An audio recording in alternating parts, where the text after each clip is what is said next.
Our first speaker is one of our newest authors. It's Ron Chapman. And I had him on my radio show a few weeks ago. And if you probably don't know it, but whenever with this company, I read all of the submissions that are sent to us. We get hundreds and hundreds of manuscripts submitted for publication. And it's difficult. I have to read everything that comes in. And then I decide which ones we're going to publish. And it's not very many. You can read 30 or 40 and find one that's interesting. So that's how we do this. And so the ones we have picked, we published during the year. I think we've done about 5 new books in the last few months. And we've got more coming up.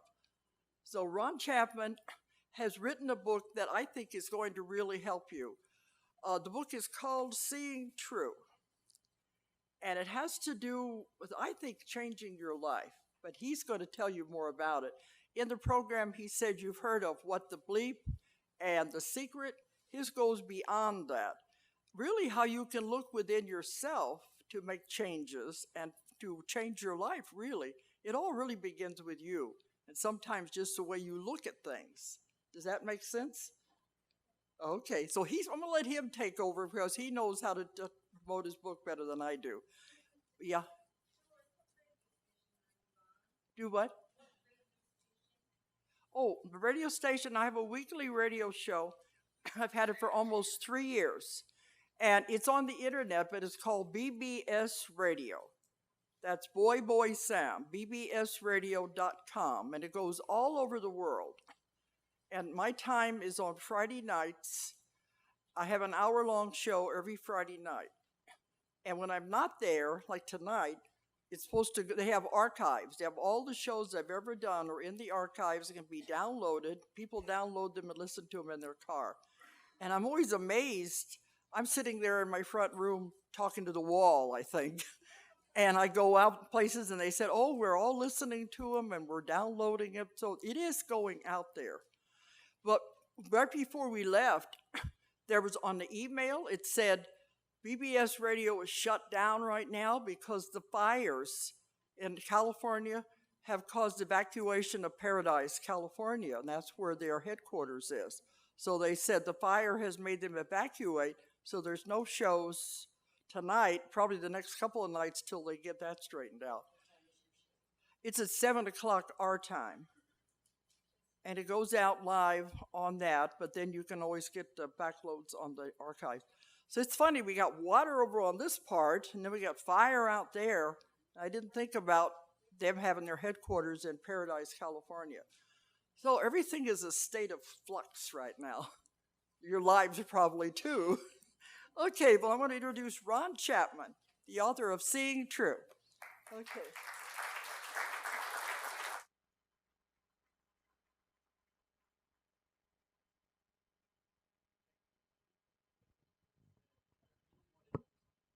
I could reduce the price of gasoline, and that would really be miraculous. And she's right. So there was this minister, and he walked out of his house one morning to walk into the church, and he fell in step on the sidewalk behind a little boy pulling a red wagon, and about halfway up the block, all of a sudden, all 4 wheels fell off the wagon. Boom, just like that. The little boy turned around and he said, damn. The minister thought, well, this is a teaching opportunity here. So he kneels down with the boy, and they're putting the wheels back on. At some point he says, son, next time something really traumatic happens to you, you might want to say, thanks be to God. And the little boy looks at him funny, and he nods his head. They get the wheels on. Little boy thanks him. Minister appreciates it. Little boy begins to pull the wagon down the road, and minister figures he'll follow along, just check up on the boy, and sure enough, half a block later, all 4 wheels, boom, just like that. Little boy turns, gets ready to say something. He checks himself, looks up at the minister and says, thanks be to God. And the wagon levitates. And all 4 wheels go back on. And the minister says, damn.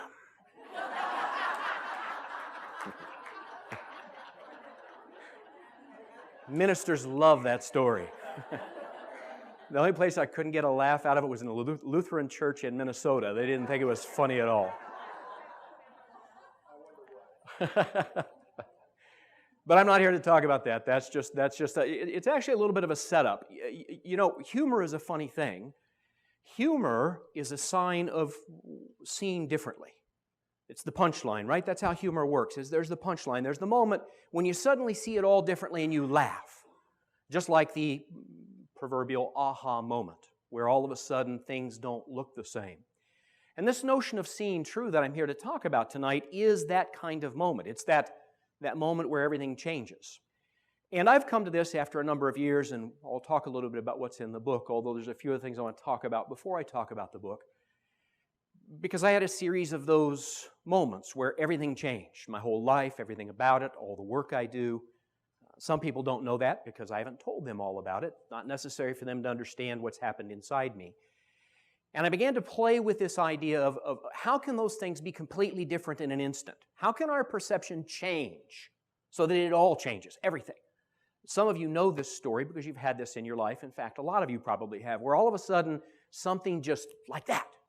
And all of a sudden something drops away, you find something new. A lot of us fall into metaphysical practices as a result of an instant. Something happens and now it's all different. And so my life has become a study of how that instant happens. That's all I do. I do it with my professional work. I have a consulting practice. I am a professional speaker. I do a whole bunch of work with organizations and leadership and coaching, all this kind of stuff. And it's all about that moment. And the reason it's all about that moment is because I know that everything we're seeking depends on that moment. That moment when it all becomes different, when everything opens up and it all becomes possible. And what I've found is that, in fact, those moments are replicable. We can have them happen over and over again. So that's what I'm actually here to share with you tonight, is about how that can happen.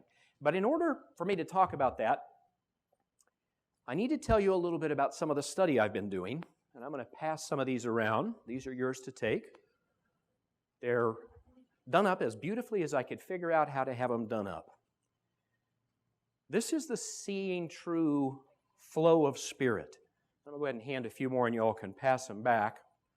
There should be a few more there, sir. A few more here.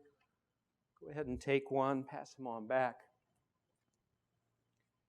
Because if it's true, I guess I might as well just throw a few more back here. They're all coming back. I swore to my sound guy I wouldn't get in front. I'd just go ahead and pass them on back. So the basic idea was, okay, if these aha moments are replicable, if they're repeatable, if we can reproduce them, then there must be a way that spirit, my word for whatever it is out there that's working, there must be a way that it reliably operates. And mostly we spend a lot of time getting little glimpses of it. In fact, my mentor, a very spiritual man from Texas, there are such people in Texas. Yes, There are, there we go. So you can always get away with a Texas joke too. Sam says that what happens is we all get these little slivers of the truth with the capital T. And the mistake we make is we presume that little sliver to be all of it. Anybody here read Ken Wilber? He wrote a book called The Theory of Everything. Ken Wilber calls that flatland. He says what we do is we take this reality, this spiritual universe that is immense and deep and rich, mysterious, all these things in it. And what you and I do as humans is we take a little sliver of it and we say, aha, that's it. You see, the truth about the whole universe is this little piece that I've seen. And so what I've been taught is that, in fact, the truth is adding up all those slivers and all the ones that we can't see, to add up to this rich, deep, complex, mysterious, unknowable, and unknowing universe. And the secret to being able to see a little bit of that is we have to let go of our certainty about our little sliver. And yet still, some of those little slivers make a lot of sense. In fact, my guess is whatever your little sliver is makes a lot of sense to you. That's why you like and are attached to your little sliver. That's why when someone says to you, well, your little sliver might not be the whole piece, you get defensive. Or at least I'm presuming you're a lot like me when someone says, as they do with this beautiful illustration, they look at it and they go, well, let me tell you about what's wrong with your little sliver, right? And my ego, y'all got an ego, right? My ego goes, oh, I'm offended because you're attacking my little sliver of reality. But I do want to start here before we jump into the big reality The basic proposition here is that there's an infinity of spiritual demonstration. It includes everything. There's nothing that isn't there. It's endless, completely undefinable. We get little pieces of it. Sometimes we get very, very good insights, but there's more than we can imagine. And it flows. How many of you have enjoyed either What the Bleep or The Secret? That's right. Yeah, Julia was telling me that this audience would be filled with lovers of those. Well, those are one little sliver too. And what they're a sliver of is what is below this dotted line on here, what I call the responsive aspect of spirit. Some would call it cause and effect, right? The world where everything is responsive. And The Secret and What the Bleep and all kinds of metaphysical practice is involved in trying to understand how to make that stuff behave. We want our lives to line up and to add up. We want things to work right. Well, one mystic says that what we do is we spend all our time trying to figure out how to get new and improved fish in our nets rather than leaving our nets. That's what humans do. And so this whole world of the metaphysics oftentimes becomes a trap for many of us because we get attached to this one little way of seeing how it is. And that's been my experience with it. If it's true, and I offer it as a question, that in fact the universe in the world of cause and effect is 100% responsive 100% of the time, then your reality is absolutely perfect right now. It may be painful, it may be unpleasant, it may be beautiful, it may be wondrous, it may be mysterious, it may be leading you towards an early death, it may be taking you into heretofore unknown realms, but it's absolutely perfect because the proposition in the realm of cause and effect, where most metaphysics happen, is that it's all perfectly responsive. Spirit can't not respond. Spirit's designed to respond. Let me give you an example. Who here knows how to breathe? Show of hands. Okay. Are you sure you know how to breathe? You're sure? Okay. If I were to ask you to describe the millions of small neuromuscular transactions that take place that allow you to breathe, you would perish from lack of oxygen. Right? The Sufis had a story about this. The Sufi story was, first I believed I was the dancer. Then I came to believe I was dancing, only to find that I was being danced. First I thought I was the breather. Then I thought I was breathing, only to find that I was being breathed. That in fact, deep in the old brain, the part that was there before the new brain wrapped itself over it, deep in the new brain is something like, universe, it's valuable to breathe, and Spirit breathes us. If I ask you now, everybody raise your hands. Some of you are not cooperative. That's fine. All right? We'll talk about that in a minute. In the raising of the hand, you thought you did that. My proposition to you is that, in fact, a suggestion was offered. You thought it had value. Some of you didn't. Right? And Spirit, in response to your perceived value, said, raise your hand, son or daughter. And we think we're the doer. We think we did that. That's the human ego structure. Ask you to switch a light on or off. We think we know how to do that. But again, if we had to figure it out, not a chance. You could never explain it to anybody. The human ego structure is such, it's embedded in the world of cause and effect that presumes I'm the cause and that's the effect. Right? I'm the one who flips the light switch and I can produce an effect. It's like the little kids. You'll probably have seen this with your little kids. When a little kid looks at things and he says, I can do that. I can make that happen.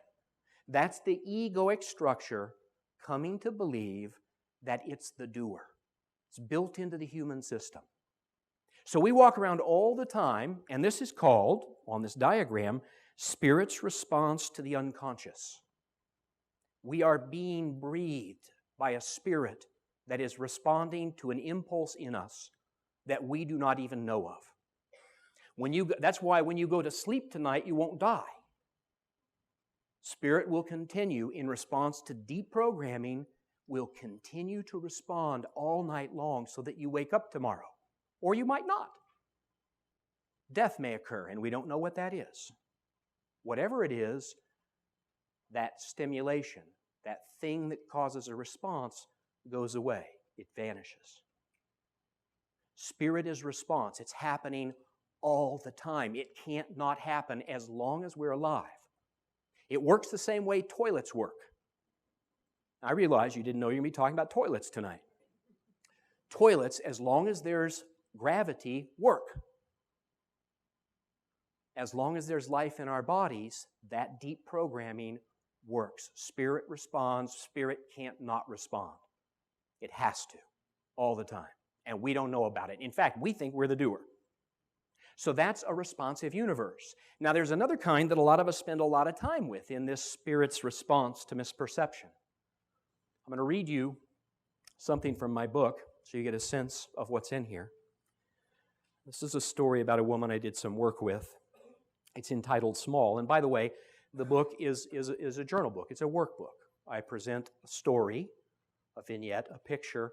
I ask a question, and I ask you to think about it. Because exactly what Dolores was saying is absolutely true. We're here to think. Now, most of us don't know that. We spend a lot of time not thinking. So here's the story. Molly played small. It may have been an infantile survival tactic, but it fit with the part of her that was still an infant despite her actual age of 28. Molly's story was a common one. Her father had been domineering and hypercritical of her as long as she could remember. Nothing she had ever done was adequate, and his voice had taken full-time, rent-free residence in her mind. Her father's abusive comments had become hers. Her conditioning had likely been established very early in life, though it had adapted over time to be more socially workable. Still, you could see it in her posture, shoulders rolled slightly forward in self-defense, and a slight downward and deferent angle to her chin. The accounts of her life were filled with self-condemnation and strategies to minimize her exposure to criticism. In total, they were a strategy of smallness in response to a terrifying foe. There came a day when Molly was able for the first time to shake off her fears. It was initially very brief, but grew over several years until the day came when she threw back her shoulders and exposed herself to the world. In that moment, a glorious Molly emerged. She was fully herself, and the possibilities terrified her. She shrank again, but only for a while. She could no longer deny herself. So it is with all of us. Smallness gives way to our own wondrous reality. Spirit shines forth, and we are finally home and whole. Molly is a perfect demonstration to Spirit's response to misperception. Molly, because of her childhood experience, was frightened. And what do you suppose Spirit does when the inner voice from deep in here, not here, this is why affirmations can be dangerous ground for a lot of us. We'll talk about that in just a moment. From deep in here, Molly's report was danger, danger, danger, danger, danger. And she was like this as a result. Her life was like this. I worked with another guy by the name of William, who was very tall and built about like me, who was meek as he could be for the same reason. So what was happening was this glory that wants to demonstrate can't get out because there's a report going on from deep in our soul, deep in our heart saying danger, danger, danger, danger, danger. And we play small. In fact, the question I ask on the other side of the page is, how do I play small? And provide room for you to answer that question. That's a response to misperception. In fact, let me read the dedication in this book. For those of you who know Stephen Levine, who wrote quite a lot of really remarkable stuff, Stephen Levine said, as soon as I find it, Stephen Levine said, "We seek not just that which is uninjured, but that within us which is uninjurable." We are uninjurable. We can't be touched.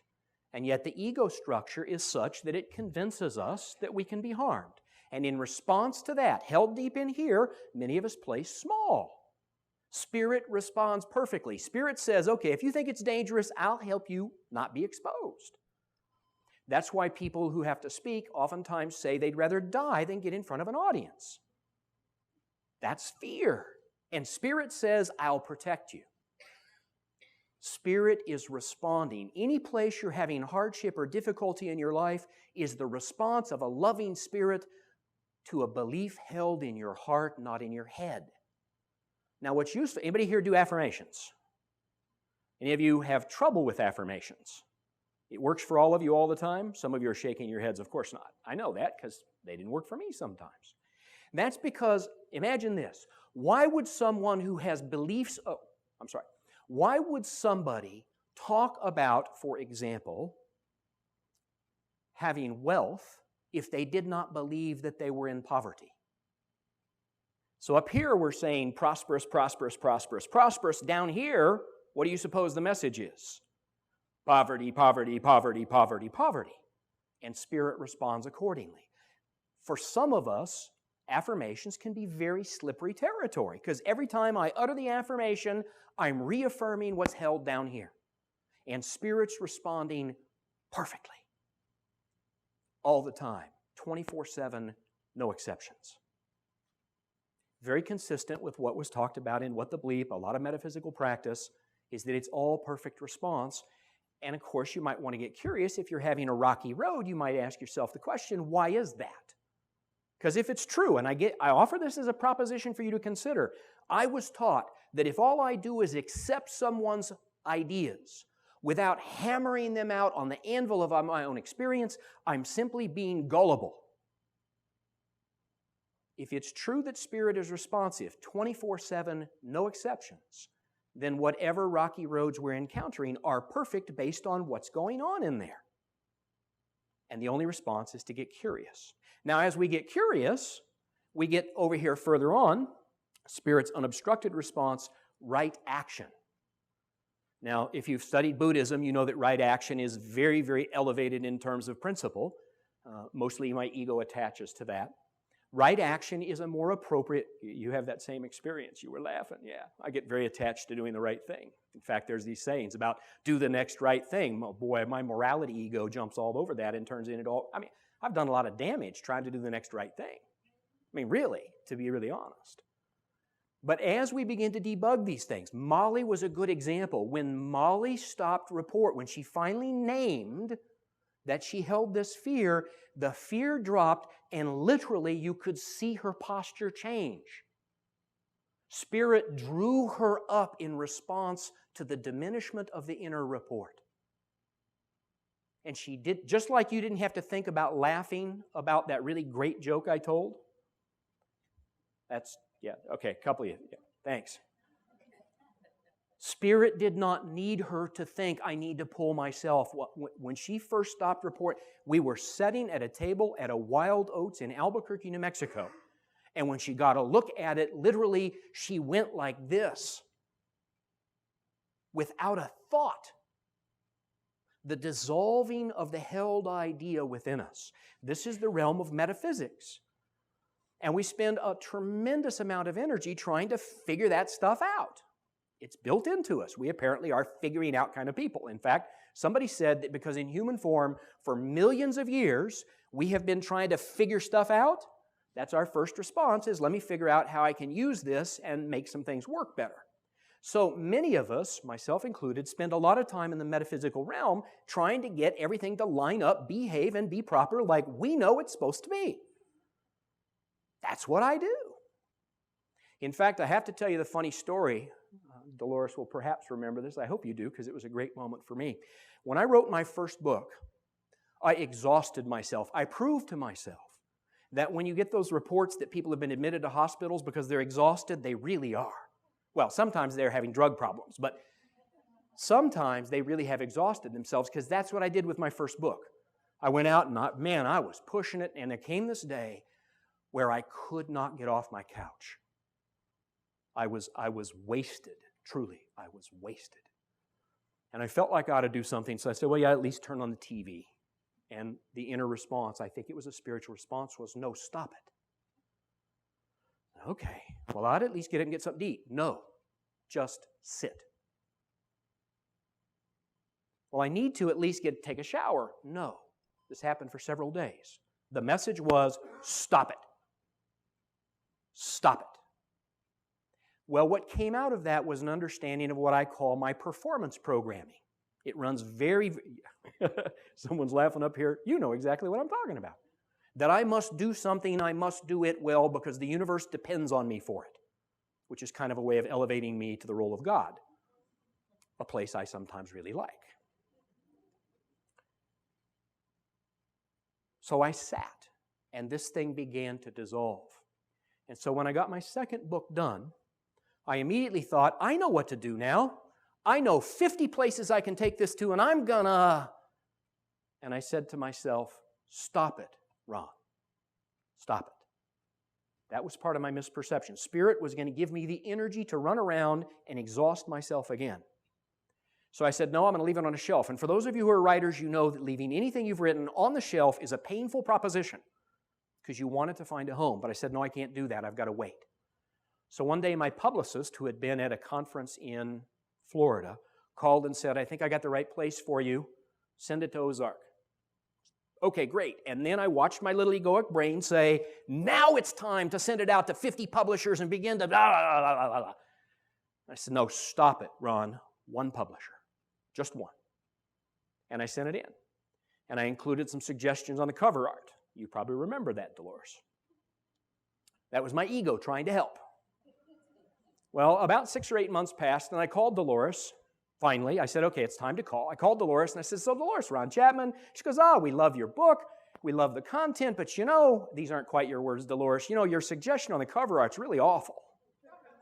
And we know how you authors are. So, I've been kind of afraid to call you for fear that you'd be upset that we don't like your cover art. And I said, you do the cover art. See, I'm the unique author who has written a book, sent it to one publisher, and been accepted, which is very rare. It's because I stopped what I was doing. I waited for the way to be shown, and the way was shown. But I couldn't keep my ego out of it. I wanted to make sure that Dolores said yes, so I had to help out with the cover art, which slowed it down by 6 months. There's my ego. So it's a beautiful example, and thank you, Dolores, so much for liking my work and for publishing it. It's a beautiful example of how those things creep in. And when I got out of the way, right action happened. I didn't have to do anything for all intents and purposes.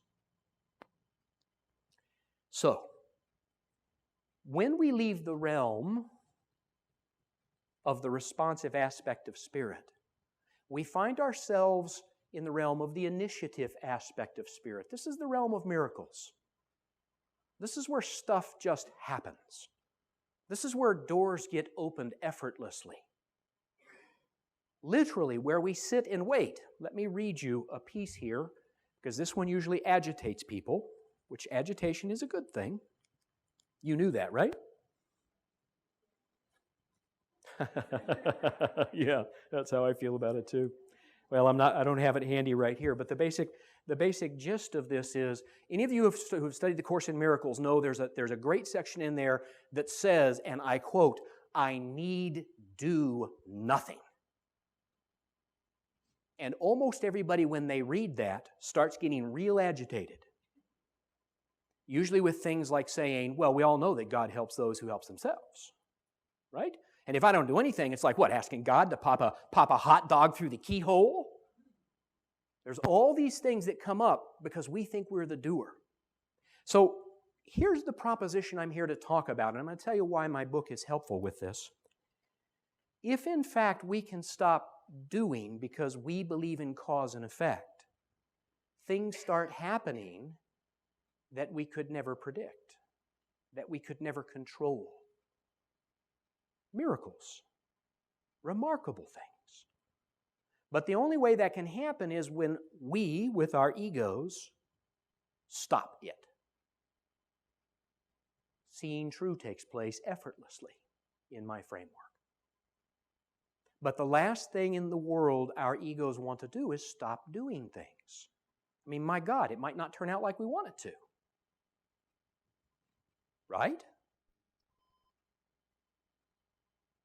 So the proposition I'm offering for you is that we spend a tremendous amount of time trying to get everything lined up because we believe in cause and effect.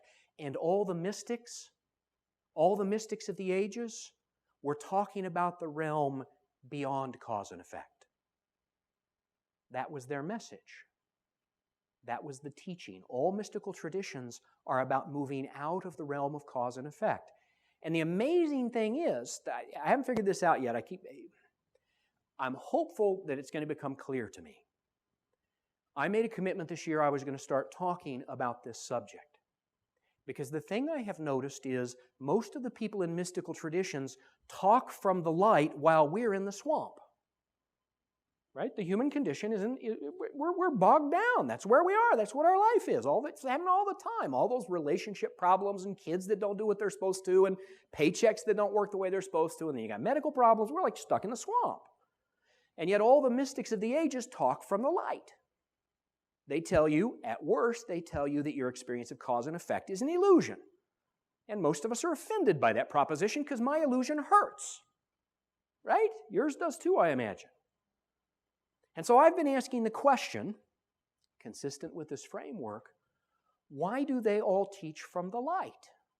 Since all the good work I've seen done in the work I've been a part of has been by joining people in the swamp. Because when you're in the swamp, you need help figuring it out. This is help figuring it out.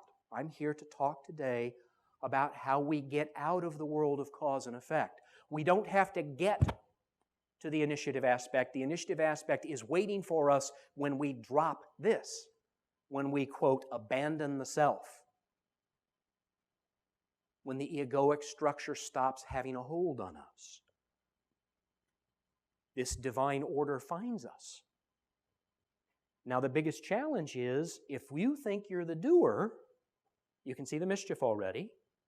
The assumption is there must be something I can do to get me up to this place of miracles and wonder, the place where amazing things happen. That would be the problem. There's not a doing that will get you there. The only thing we can do, as best I can tell it, and I'll give you a couple examples of this, they're very human examples. When we see it, when we see the block in the eye, as Jesus called it, the block is removed for us. Our task is simply to see it. Our only function is to see it. It is done for us. It's removed for us, and we are moved forward effortlessly. Not without some discomfort, because every block I've had removed has been uncomfortable. One of my less than glorious ones, I had a long history. I have successfully completed 2 marriages. That doesn't work in Lutheran churches either. In fact, I'm not invited back to Lutheran churches anymore. In the second marriage, I realized that I badgered my wife a tremendous amount. And I spent 8 years working on that. My mentor and I, and it was brutal. As all of you know, as you've tried to correct some of those things in you, it was just brutal. I hated how I behaved, and yet I was powerless to stop doing it. So I banged away at it and banged away at it and banged away at it. And there came a moment, it was literally when my head hit the pillow one night next to ex-wife number 2. My head hit the pillow, and like that, all that work added up. And what happened was, the thought raced through me. Maybe it was a spiritual thought, don't know. It said, this doesn't work. Nagging her. It's never worked. It's never going to work. All it does is irritate her terribly. And then I feel really, really awful. I don't want to do this anymore. Gone. Perfect spiritual response. I was popped out of the obstruction. The block was removed. All I had to do was to see it in all its awful glory. That's been the story that I have been after, this seeing true moment. Not just in me, I've seen it in others. I've been privileged to work with others who've had the same experience. I got to tell you briefly about my friend Art. Awful crack addict. Awful crack addict. It was horrible. How he didn't kill himself, I don't have any idea. There came a moment in Art's walk where he finally got it. He's like become this remarkable man. If you met him today, you would say, not possible for him to have been like that. He has been transformed. And I got to watch that happen. We call them miracles. They're remarkable. We don't understand them. The addiction fields are full of these stories of people getting popped out of awful things.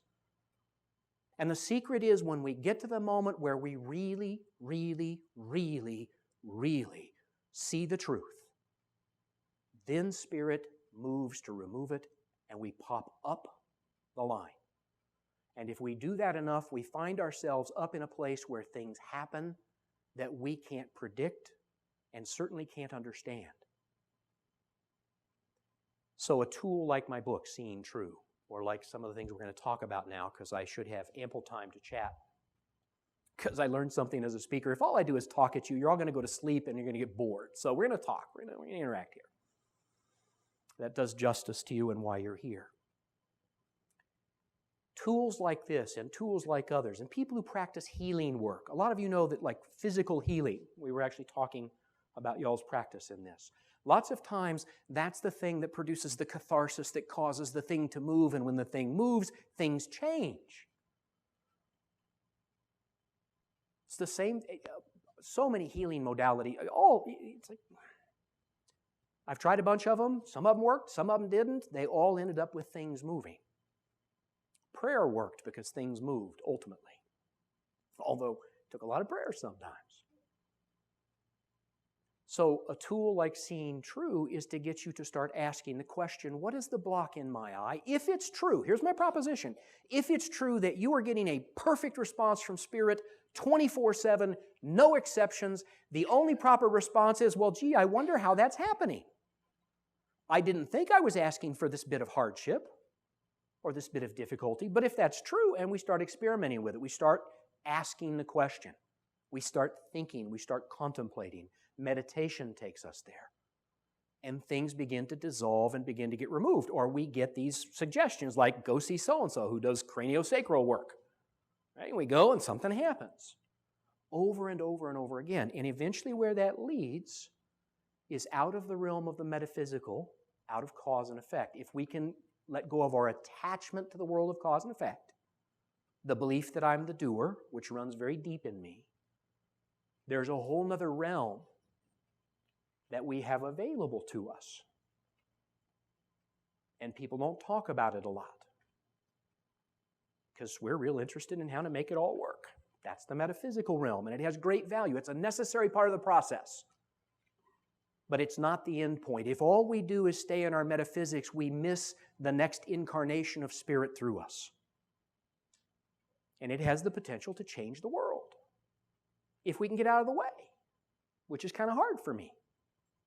Probably hard for you. Now, what I'd like to do is see what you're thinking. It's much more important to interact than for me to talk at you. And I saw your hand up just a moment ago. I actually have a microphone for you. I had a microphone for you. Dolores, you took the microphone. Well, I can probably hear you, but I'd like to make sure that everybody else can hear you too. So we're going to go ahead and put you on a microphone because we all know that people would rather die than speak in front of a group. If you could pass that over to me, please. Okay. Your friend Ark, did you have anything to do with his transformation? And number two, are we the doers here, or are we here to help bring on the miracles for the others?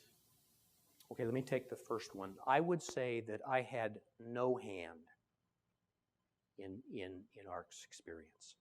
What I would say, I like the midwife metaphor. I got to catch him. That was it. I participated in the discussions with him because he was in the swamp, deep in the swamp. We had to spend a lot of time in the swamp together. I couldn't talk him out of the swamp from on high. I had to join him in the swamp and wade through the swamp with him. So what I did was I waded through the swamp, and his miracle came about. I was with him, which may be the greatest, that may be one of those great commandments, right? Just be with them. Just be with them. As far as maybe what we're here to do, big quotes around to do, maybe it's nothing more than to awaken. Maybe the doing will get done through us if we can learn the lesson of stop it. That seems to be my experience right now. I'm doing a lot of stopping it right now. So that may be our purpose in being here. Something for you to play with. Did that precipitate another question, or? It's just kind of funny. I'm a nurse. I think I was born one. And I have always had this caring need, but when I was in nurses training, you had to have short hair. I had long hair, so I wore a wig. And you always wore a nurse's hat. Uh-huh. And so the hat was pinned to a wig. And I thought, okay, I am not receiving what I need to be receiving because I feel like I really do have a gift. And so I was talking with, when I was having kind of a physical one day with my doctor, and he just, all of a sudden, when I went to leave, because this was in the middle of a conversation, took my head and just ripped off the wig and the hat. And he did not know that I was going to be hypnotized to get the wig and the hat out of the way. But I have since realized that the nursing part of me has been there for a very long time. It's not going away. Okay, here's what I would suggest, because I actually did some work with a nurse, and nurses are deeply attached to nursing. You know that. They are. Like doctors are deeply attached to doctoring. I make up words. My daughter told me that when I wrote this book. She said, I can't edit this. You make up stuff all the time. The nurse I was working with, the place we got to was I said, let God do the nursing through you. Stop being the nurse. Be the transparency for it to pass through you. Drop your identification. And it changed her practice. It changed her practice because she got out of the way and let the nursing happen. I did the same thing with an attorney who was all twisted up around his lawyering. He's all twisted up around it. Stop being the lawyer. Let God do the lawyering. You just be the instrument. You hold the pencil so that God can do what needs doing. Get out of the way. And again, it changed his experience. He stopped being the doer, and it changed it all. So what are you thinking about? Thank you. Good question. What are you thinking about? What are you challenged about?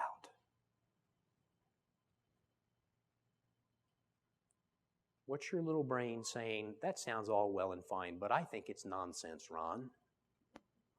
No? Who's got a challenge they'd like to share? Anybody here got a block in their eye? Raise your hands. Who'd like to talk about a challenge? Here's the microphone. Do I really need one? Absolutely, Barbara. They need to hear you. My challenge is I've always been a giver to everyone else but myself, okay? So about 3 weeks ago, my son acquired a new wife. She has made her life now and mine miserable by calling her mother-in-law 8 to 10 times a day and just absolutely interfering with my life. And how can I, as a giver, say no to her? You know, So how do we stop being the caretaker? How do you stop being used by everybody whenever you feel like You're that's saying a little closer to your mouth. when you feel like that's your when you feel like There you are. And there I am. Yeah. When you feel like that's part of what you are is the person that's a giver. But she's just driving me nuts. and I just love her to death. But Well, like what do you the do? nursing example, that's not to say you don't have giving in you. The mischief comes in becoming identified with it, right? I'm doing some work with a woman, she's actually referenced in the book here, who had a remarkable experience of seeing a visual portrait of herself when she was a little girl. We'd been doing a bunch of work, and she saw herself sitting in her mom's arm, and her mom was showing her off to all of her friends. And she got tears in her eyes, and she said, "There's something really wrong about that, Ron." And I said, "So tell me about that." And in her case, what it was her early identity as a child became formed around being there for her broken mom. So she has spent her life being responsible for others. That's what she does.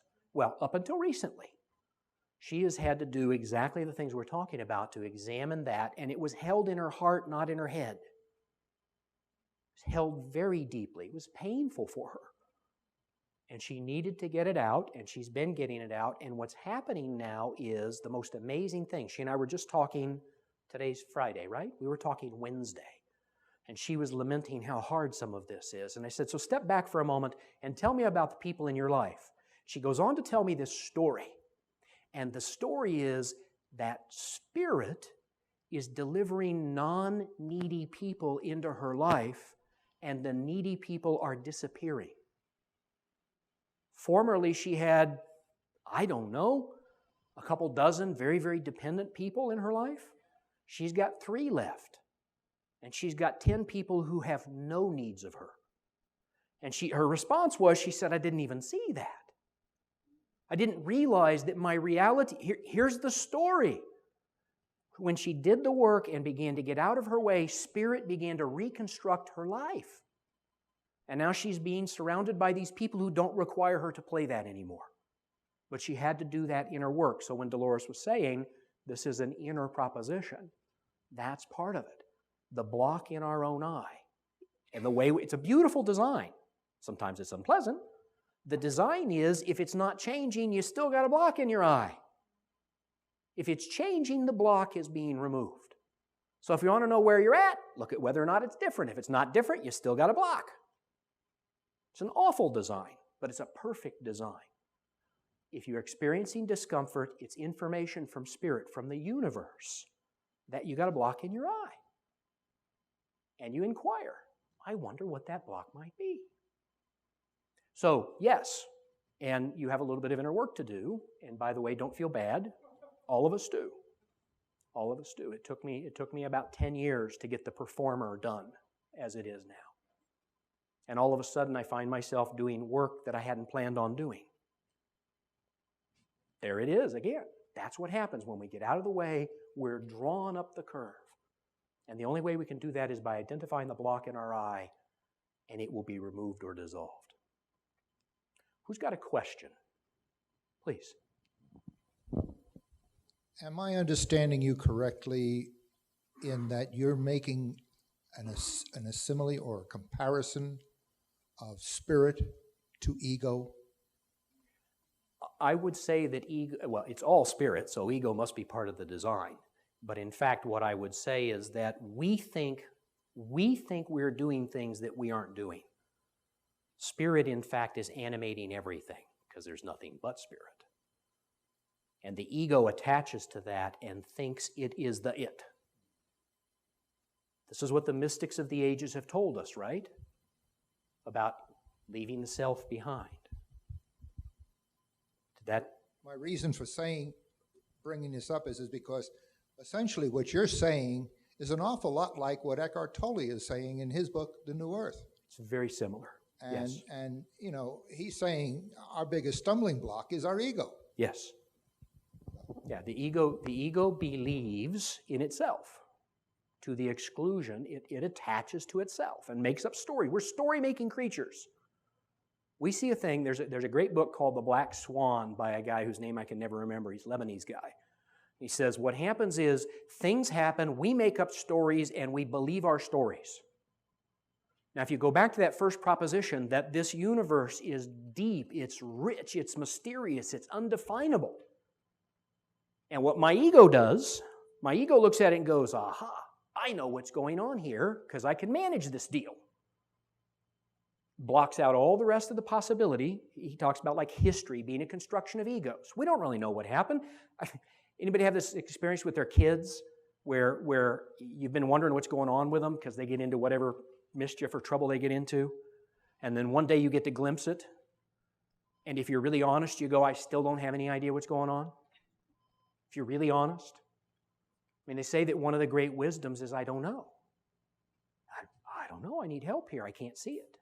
But the ego thinks it knows. The ego creates stories. The ego attaches. It turns us into the nurse or the helper or the speaker. The last things I do before I try and speak is I try real hard to drop that. And one of the reasons I blow the whistle, I tell the truth about myself, some of my ugly stories, because it keeps me honest. Because before very long, I'm going to start thinking it's all about me, because y'all are all looking at me. My ego is going to say, it's about you, Ron. That's what it will do. And I'll become the speaker, which is why it's also important to ask you what you're thinking, which is, what are you thinking? What's on your mind? We've got a few minutes before I have to wrap this up. Much more important to hear what you're thinking. The wisdom here is not me. The wisdom here is you. Thank you. Is this on? Oh, yeah. Yes, Thank it you very is. much for all you've been showing us. I've been studying how to move beyond into the spiritual level, and I've realized that ego has been running my life for a long time, and then I began to realize that I could recognize when ego was trying to get me to do things, and I realized that ego's ego's character is it must be in control. It must be in control. But the difference in the spirit, the creative spirit, is it is in control. And if we can see the difference, I mean, that's changed my life. So I want to thank you for what you've told us today. Well, thank you. And again, I'm going to tell you a real honest story. I consider myself in recovery from relationship addiction. And it's embarrassing to admit it. Thank you. But I have to tell you how I saw it. The seeing it coming thing, the seeing true. I'd gone on, I won't tell you how much work went into this. It was awful. It ended up with me being at a place in Wickenburg, Arizona, where they treat relationship problems. Inpatient treatment, that tells you it was pretty bad. Did my work, came out, I got this deal figured out, right? So I go visit my mentor in Texas, and we're out at this social function, and there's this woman I'm attracted to. So I go over and I talk to her, and she proceeds to tell me it was a horrible story of her child dying recently, different fathers for her children, no means of support, and I am aware of how attracted I am to her.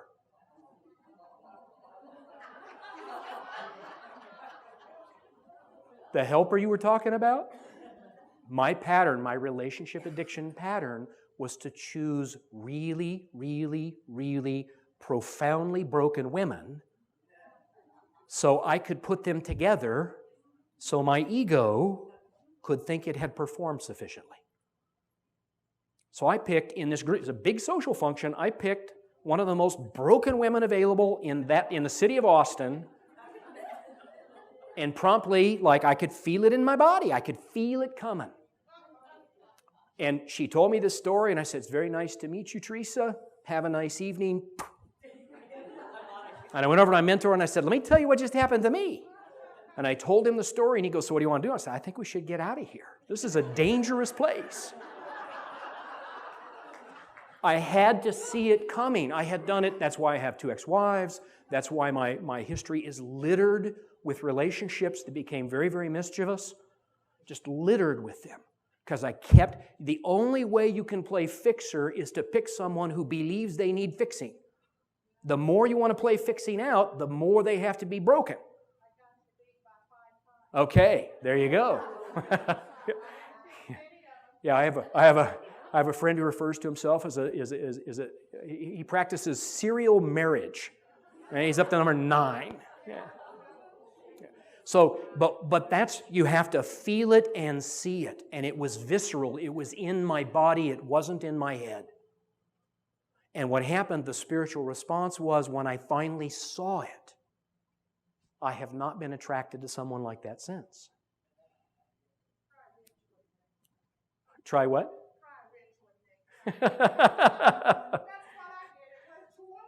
So the thing is, when you finally see it, you don't have to change it. Spirit changes it for you. But if it hasn't changed, it's proof you haven't seen it. It's a perfect design. It's a beautiful design. It's just sometimes an ugly design. Because sometimes what it takes for me to see the truth is not pleasant or comfortable.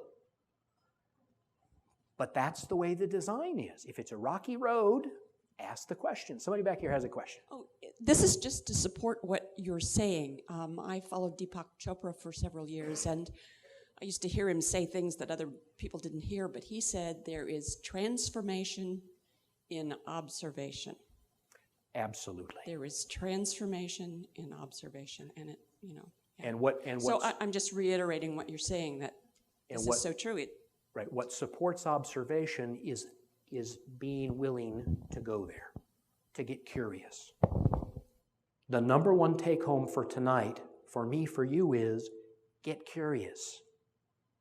Get curious. Got a hand up here, need a microphone. Story about the hummingbird. Oh, okay, I'll wrap with that, but let's get one more audience question, then I'll tell you about the hummingbird. Because that was the problem with the cover, so I want to tell you about that. I think Dolores was actually much kinder in how she described my cover recommendation, but she obviously didn't like it. Supposing I was one of those broken women, and you approached me, and I tell you to get the hell out of here. I don't want your help. What would you think? I would be even more attracted. Some of y'all know this story. Yes. You're so broken you don't know you need my help, honey. But I don't. This has happened to me where a friend tried to help me, but I saw some other things. She was trying to help herself more than she was trying to help me, and I sensed that, and I did not want it. Right. Yes. And that's the awareness. That's the awareness. When we see it, okay, if it's true that Spirit is responding perfectly all the time, and you were given the power to say no, then you were seeing it clearly enough so Spirit could deliver a different response. That's what happened to me in Austin, Texas. I saw it clearly enough. I could see where the train went. I knew what was going to happen. And I said, I'm out. Spirit gave me all the energy necessary for the problem to be solved. It's all about observation. You're absolutely on the mark, and the willingness to go there. So I'm just about out of time. So I want to tell the hummingbird story because it is on the cover of my book. It was actually on the cover of my first book. It was actually my recommendation for the cover of this book, which Dolores, you can ask her about that. She'll be honest with you.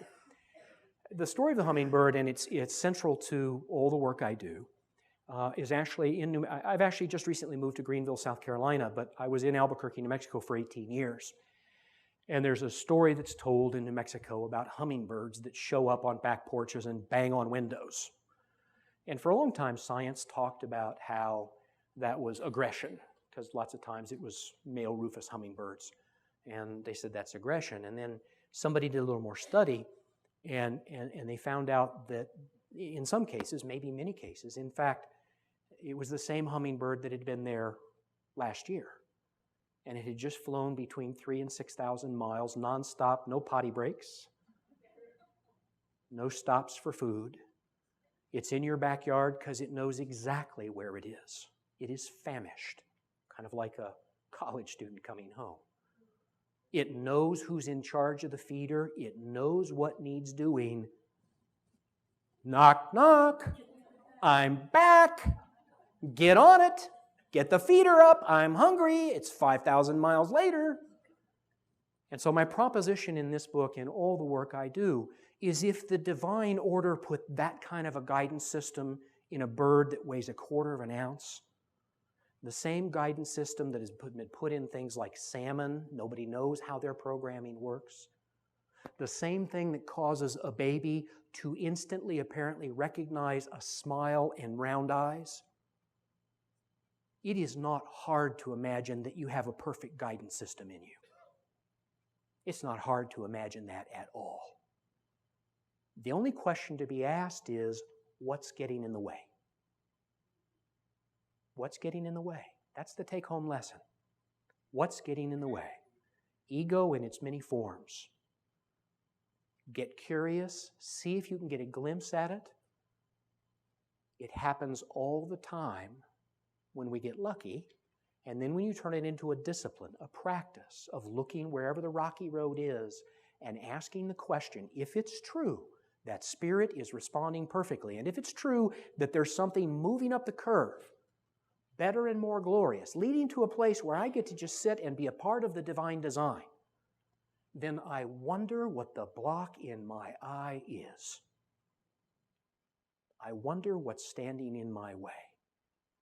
I wonder why it would be showing up the way it's showing up. And stay curious. Writing helps. See what shows up. I promise you one thing. It is designed for your growth and development, no exceptions. And it's a perfect design.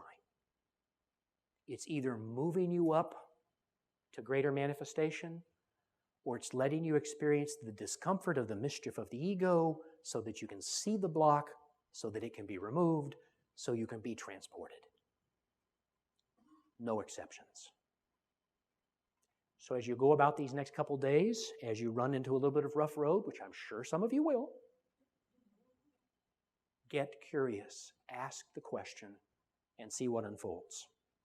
Perfect design, including me being here, which is a great delight. And again, Dolores, thank you for having me.